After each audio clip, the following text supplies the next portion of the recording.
Hello students, good morning. Chemical bonding में इस time हम लोग पढ़ रहे हैं types of methods of redistribution of electrons by atom. That is number 1 complete हो गया था, transfer of electrons. Number 2 sharing of electron हो गया था। Number 3 transfer plus sharing, that is coordinate bond formation, ये भी हो गया था। उसके आगे कंटिन्यू हम लोग अब करने जा रहे हैं कुछ examples of coordinate bond compound के। क्लियर? तो हम एग्जाम्पल देख लेते हैं।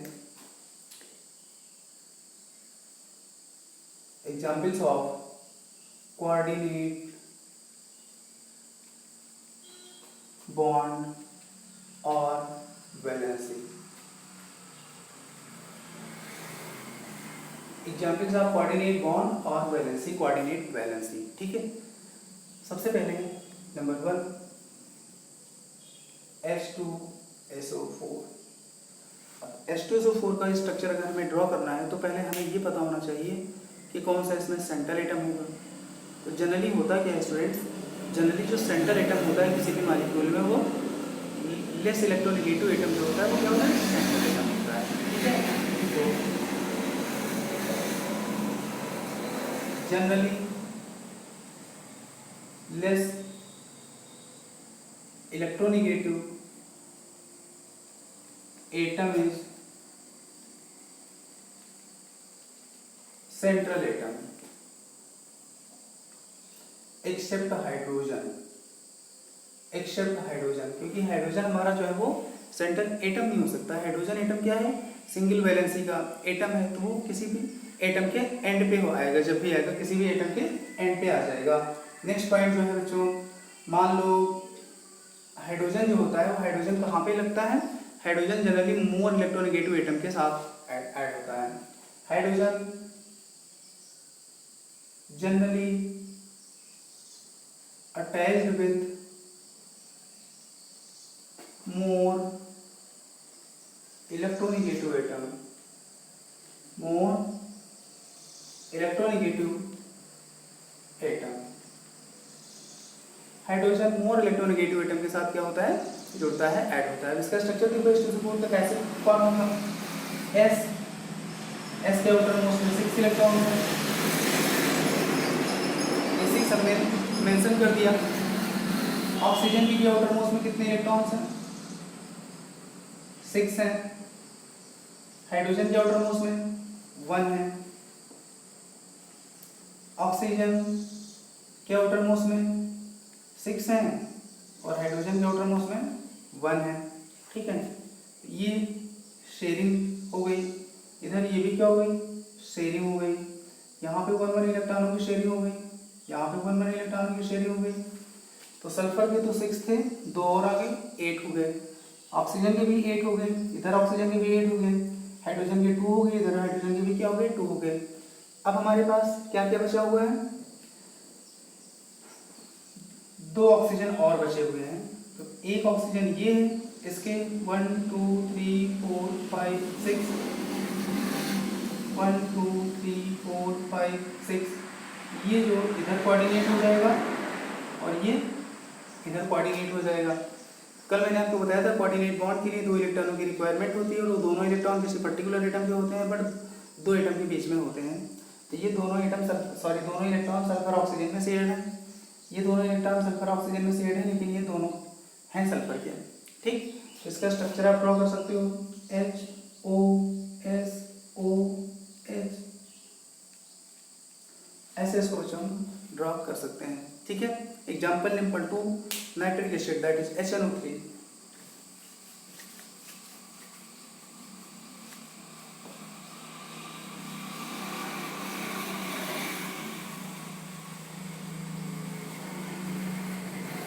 नंबर नेक्स्ट है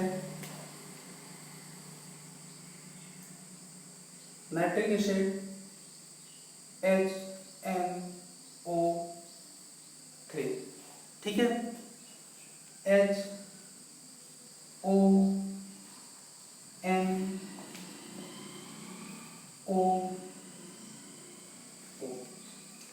ये HNO3 मैंने लिख दिया। ठीक है, नाइट्रोजन के आउटर मोस्ट में 5 इलेक्ट्रॉन्स होते हैं, 1 3 4 5। ऑक्सीजन के आउटर मोस्ट में 6 होते हैं,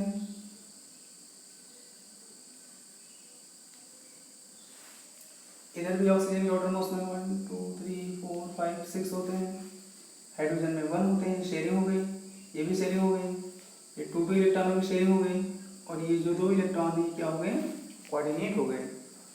तो नाइट्रोजन के पास 5 इलेक्ट्रॉन थे, 1 2 3 इलेक्ट्रॉन इसको शेयरिंग से मिल गए, 8 हो गए, और इसने एक पेयर को क्या कर दिया, कोऑर्डिनेट कर दिया, इसकी भी ऑर्बिट कंप्लीट हो गई। तो इसको हम लोग बॉन्ड के फॉर्म में HON डबल बॉन्ड O और ठीक है sorry double bond O coordinate bond O, इस तरह हम लोग HNO3 बना सकते हैं। ठीक है, अब बच्चों कुछ मॉलिक्यूल हम ऐसे बनाने जा रहे हैं जो अपने मोनोमर के फॉर्म में उनकी स्टेबिलिटी कंप्लीट नहीं होती है, तो वो डायमर के फॉर्म में नेचर में एक्सिस्ट करते हैं। क्लियर, तो कुछ हम डायमर के फॉर्म में बनाने जा रहे हैं। तो एग्जाम्पल नंबर 3 है dimer of NO2 that is N2O4।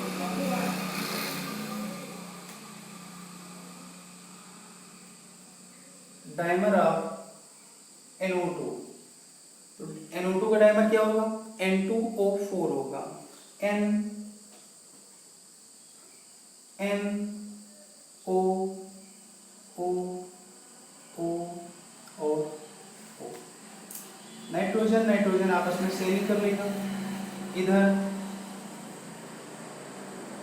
1 2 3 4 5 6, इधर भी नाइट्रोजन ये शेयरिंग हो जाएगी 1 2 3 4 5 6। नाइट्रोजन के आउटरमोस्ट में कितने इलेक्ट्रॉन्स होते हैं, 5, 1 2 3 इलेक्ट्रॉन्स यूज हो गए बॉन्ड में, प्लस 3 बॉन्ड बन गए।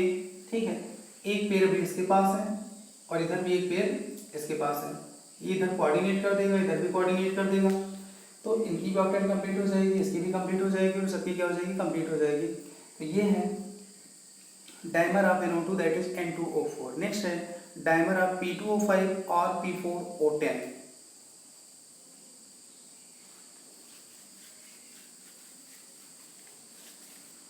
डायमर ऑफ P2O5 और P4O10। एग्जाम्पल नंबर 4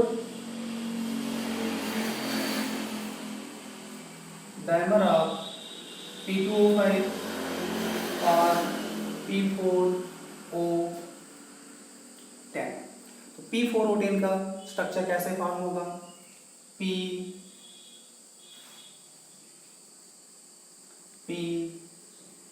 और ये P हो गया, बीच में O आ जाएगा,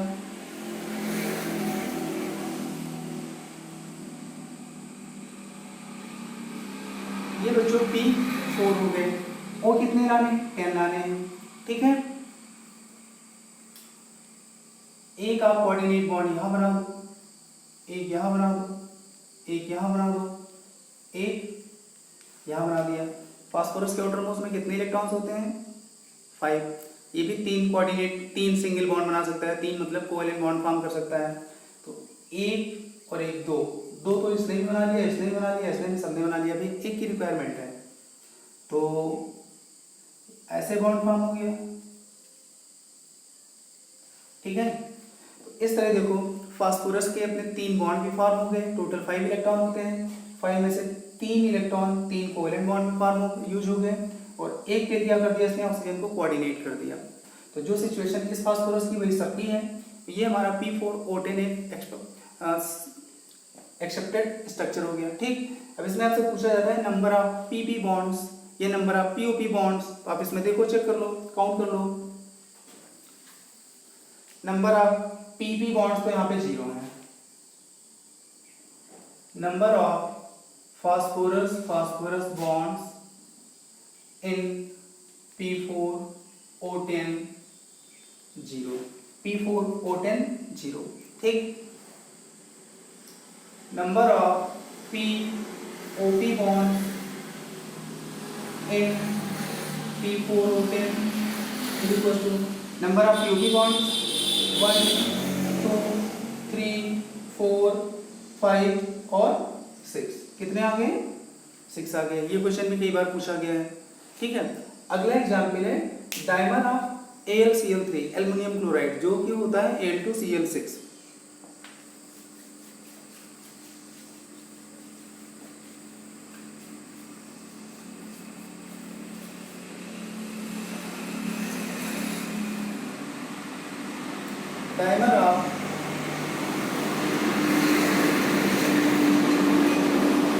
AlCl3 का डाइमर, AlCl3 का डाइमर क्या बनेगा, Al2Cl6। तो हमें Al2Cl6 का स्ट्रक्चर ड्रॉ करना है। क्लोरीन, एल्युमिनियम,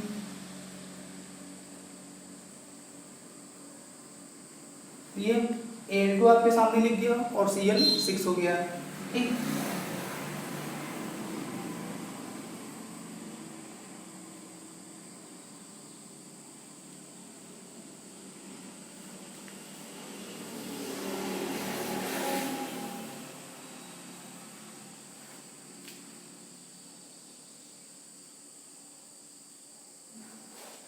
तो ये बच्चों हो गया Al2Cl6। कैसे, क्लोरीन के आउटर मोस्ट में 7 इलेक्ट्रॉन होते हैं, एक इधर से शेयरिंग से इलेक्ट्रॉन 8 कंप्लीट हो गए। एल्युमिनियम के आउटर मोस्ट में 3 होते हैं, 8 2 इलेक्ट्रॉन की कमी होती है। एल्युमिनियम तीनों इलेक्ट्रॉन अपने कोवेलेंट बॉन्ड फॉर्म कर दिया और एक पेयर इसको कोऑर्डिनेट से मिल गए, 8 हो गया। ये भी एल्युमिनियम 3 कोवेलेंट बॉन्ड फॉर्म कर दिए, 3 2 6 इलेक्ट्रॉन और एक पेयर कोऑर्डिनेट से मिल गए, 8 हो गए। ये जो ब्रिज क्लोरीन है, इस क्लोरीन ने इधर एक शेयरिंग कर ली, 7 8 हो गए। इसने इधर से शेयरिंग कर ली, 8 हो गए। इन सब ने भी एक एक इलेक्ट्रॉनों की शेयरिंग किया है, सबकी यहाँ पे ऑक्टेट कंप्लीट हो चुकी है। तो ये स्ट्रक्चर AlCl3 का dimer form, that is Al2Cl6। Clear. Example number 3 है trimer of SO3, sulphur trioxide का ट्राइमर।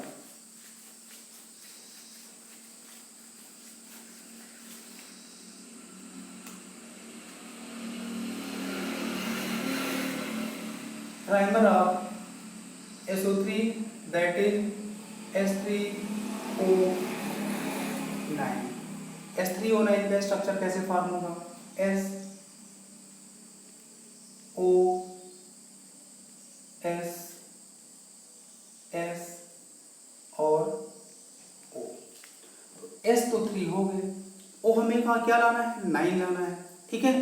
9 कैसे आएंगे, सल्फर के आउटर मोस्ट में कितने इलेक्ट्रॉन्स होते हैं, 6। 2 यहाँ पे इलेक्ट्रॉन इसने यूज कर लिया है और इसकी ऑक्टेट कंप्लीट हो गई है। अब कितने इसके आउटर मोस्ट में बचे, 4 का मतलब 2 लोन पेयर। तो एक लोन पेयर ये है और एक लोन पेयर ये है। ये एक ऑक्सीजन को कोऑर्डिनेट कर दिया, ये दूसरे ऑक्सीजन को कोऑर्डिनेट कर दिया। ऐसे ही ये एक ऑक्सीजन को कोऑर्डिनेट कर दिया और ये दूसरे ऑक्सीजन को कोऑर्डिनेट कर दिया। इसी तरह यहाँ पे भी है, ये एक ऑक्सीजन को कोऑर्डिनेट कर दिया और ये दूसरे ऑक्सीजन को कोऑर्डिनेट कर दिया। तो ये है बच्चों।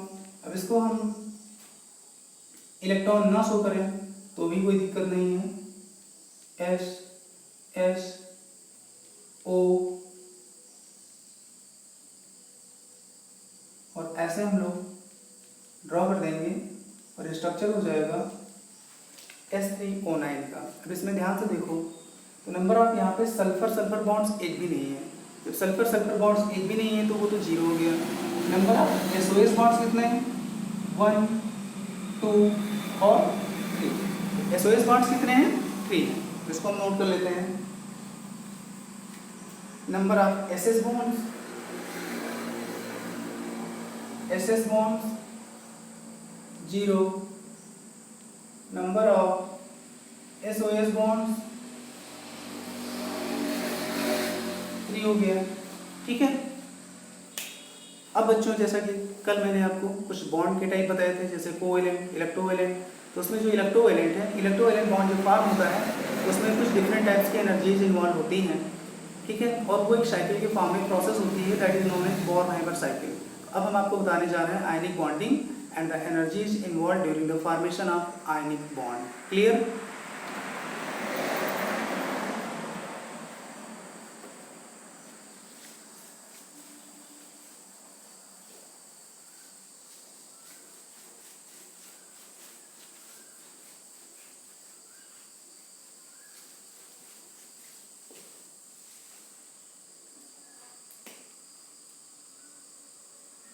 Ionic bonding,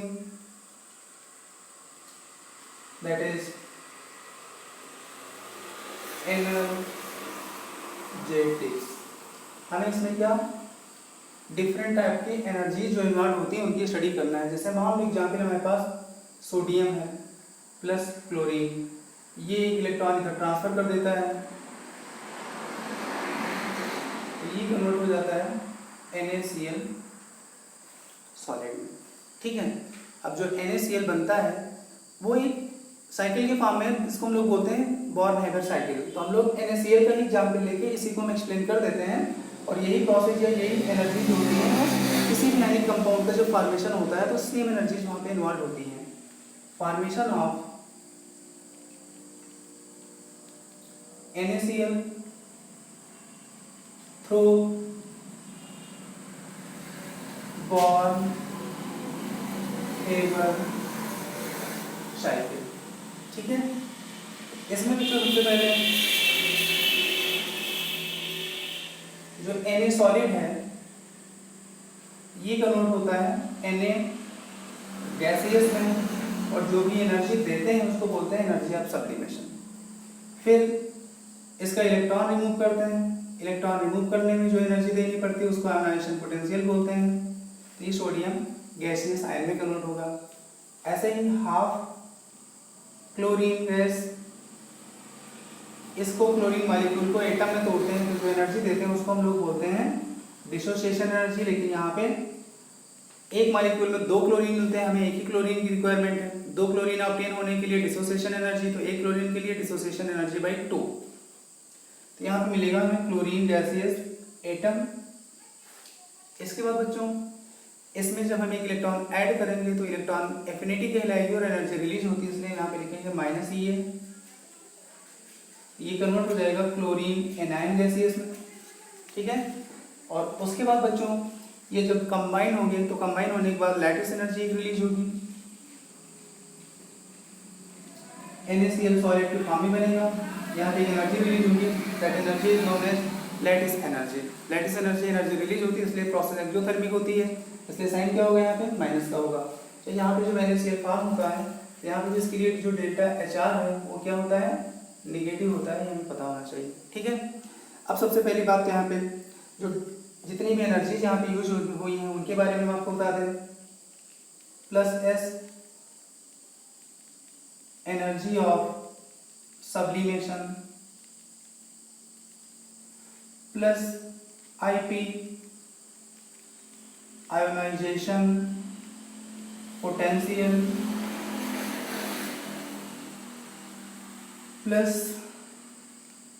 +D dissociation energy. ठीक, EA इलेक्ट्रॉन एफिनिटी,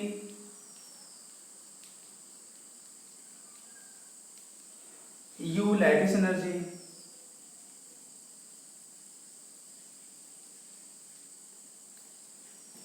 यहाँ पे जितनी भी एनर्जीज आपके सामने एक्सप्लेन की गई हैं सभी एनर्जीज का जो अलजेब्रिक सम होता है that is known as delta HR। Clear? तो अगर हमें डेल्टा HR लिखना हो तो हम क्या करेंगे, सबका सम कर देंगे। सबका सम चलो करके हम लोग देख लेते हैं।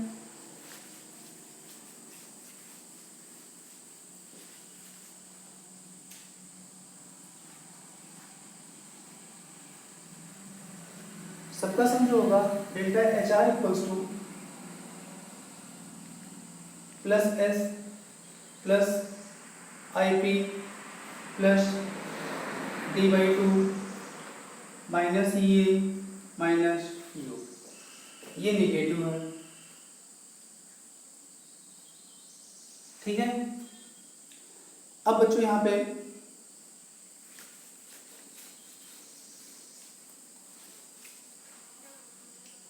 जो डेल्टा HR है 5 टाइप की एनर्जीज का सम है। डेल्टा HR क्या है, निगेटिव है। ठीक, ये जो 2 एनर्जी इनका सम निगेटिव होगा, ये जो 3 एनर्जी इनका सम पॉजिटिव होगा, और पॉजिटिव निगेटिव मिला के क्या होता है, निगेटिव होता है। इसका मतलब ये हुआ कि डेल्टा HR निगेटिव है, इसका मतलब है जो फर्स्ट 3 एनर्जी है इनका सम जो है लास्ट 2 एनर्जी के सम से क्या है, छोटा है। ठीक है, क्या है, छोटा है। Since delta HR is negative, hence sum of first 3 energies, sum of first energies is smaller than sum of last two energies, ठीक है। Sum of first three energies is smaller than sum of last two energies. Last two energy बड़ी है और sum of first three energy क्या है, small है। अब बच्चों अगर आयनिक बॉन्ड का फॉर्मेशन करना है तो उसकी कुछ कैरेक्टरिस्टिक पॉइंट होते हैं, कुछ बातें होती हैं, क्या होती हैं अभी लोग नोट कर लेते हैं।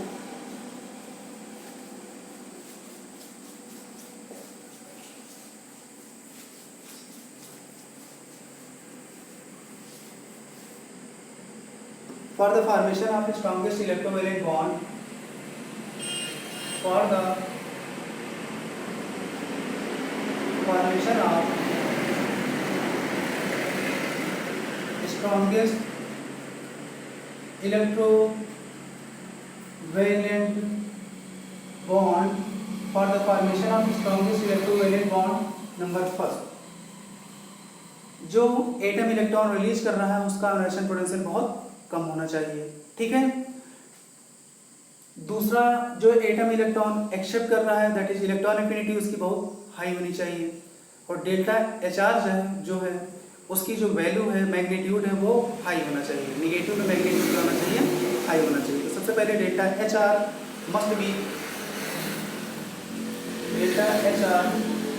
Must be more in negative sign. Number B है one atom should have low ionization potential. One atom should have low ionization potential. Another atom should have high electron affinity. High electron affinity. एक के पास high electron affinity होनी चाहिए और दूसरे के पास क्या होना चाहिए, लो आयोनाइजेशन पोटेंशियल होना चाहिए, ठीक है स्टूडेंट्स। अब इसके बाद मान लो मेरे पास कोई एग्जाम्पल दे दिया जाए कि किस कंपाउंड में सबसे ज़्यादा स्ट्रॉन्गेस्ट इलेक्ट्रोवेलेंट बॉन्ड प्रेजेंट है, तो वो हम इन पॉइंट से, इनकी हेल्प से हम लोग उसका आंसर दे देंगे। जैसे हमारे पास एक क्वेश्चन है,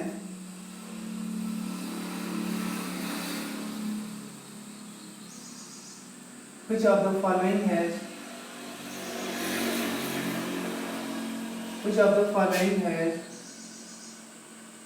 strongest electrovalent bond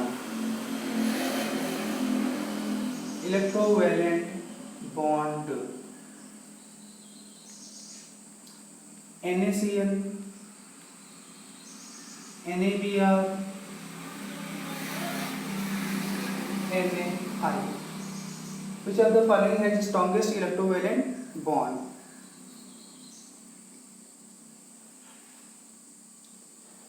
NaCl में बच्चों सोडियम कैटायन और क्लोराइड है, इसमें भी सोडियम कैटायन है, इसमें भी सोडियम कैटायन है। कैटायन तो बच्चों सब में क्या है, कॉमन है। तो आयोनाइजेशन पोटेंशियल तो सभी कैटायन का सेम है, इसलिए यहाँ पे आयोनाइजेशन पोटेंशियल जो फैक्टर है, ठीक है, वो आयोनाइजेशन पोटेंशियल फैक्टर डिसाइड नहीं करेगा। इलेक्ट्रॉन एफिनिटी क्लोरीन, ब्रोमीन और आयोडीन, आपको याद होगा इलेक्ट्रॉन एफिनिटी पीरियड टेबल में बताया गया है, सबसे ज़्यादा किसकी होती है, क्लोरीन की होती है। तो इलेक्ट्रॉन एफिनिटी क्लोरीन की ज़्यादा है, इसलिए सबसे ज़्यादा स्ट्रॉन्गेस्ट इलेक्ट्रोवेलेंट बॉन्ड कहाँ पे होगा, NaCl में होगा, ठीक है।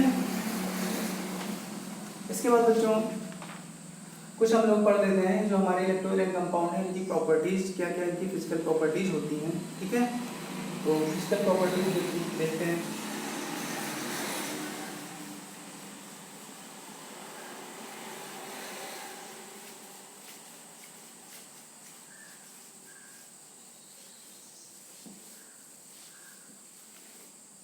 Physical properties of ionic compounds. Physical properties of ionic compounds. Ionic bond बच्चों कोवेलेंट और कोऑर्डिनेट के कंपैरिजन में क्या होता है, सबसे स्ट्रॉन्गेस्ट होता है। तो जनरली ऐसे कंपाउंड जहाँ पे आयनिक बॉन्ड होता है उनकी फिजिकल स्टेट क्या होती है, सॉलिड होती है। Clear? All ionic compounds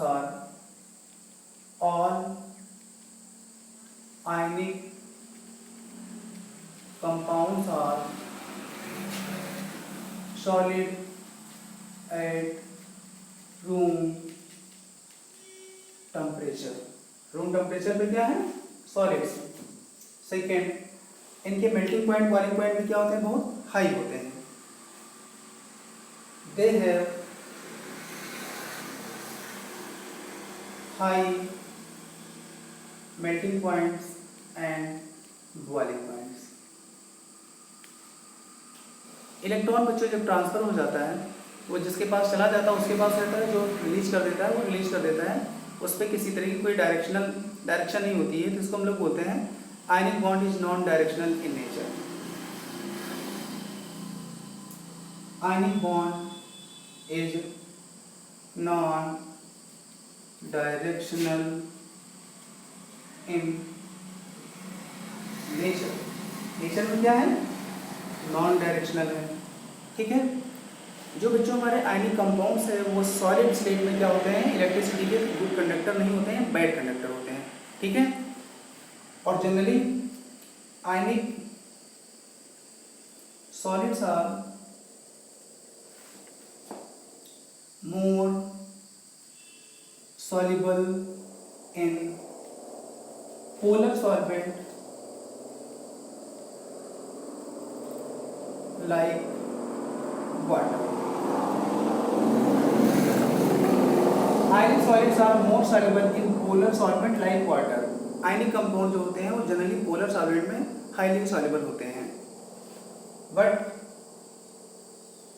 insoluble in non-polar solvent like benzene, carbon tetrachloride, etc. They are non-conductor of electricity in solid state. They are non-conductor of electricity in solid state. Solid state में क्या होते हैं, electricity के non conductor होते हैं। ठीक है students, तो आज तक के लिए ये एनफ है, इसके आगे हम लोग नेक्स्ट वीडियो लेक्चर में पढ़ेंगे। Thank you very good.